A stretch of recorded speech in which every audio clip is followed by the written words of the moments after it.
So here is how to force quit on Mac.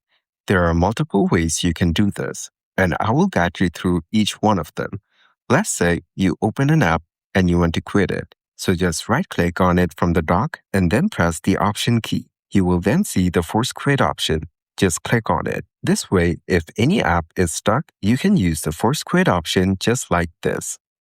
There's also another way you can force quit applications. For that, let's first open up an app, which we can then force quit just to demonstrate.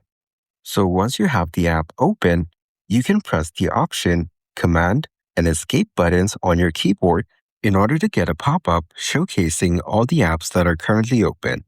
Now from this pop-up, just select whichever app you want to force quit. You can choose any one of these according to your preference. Let's go with this one and click on Force Quit. After that, click on Force Quit to confirm.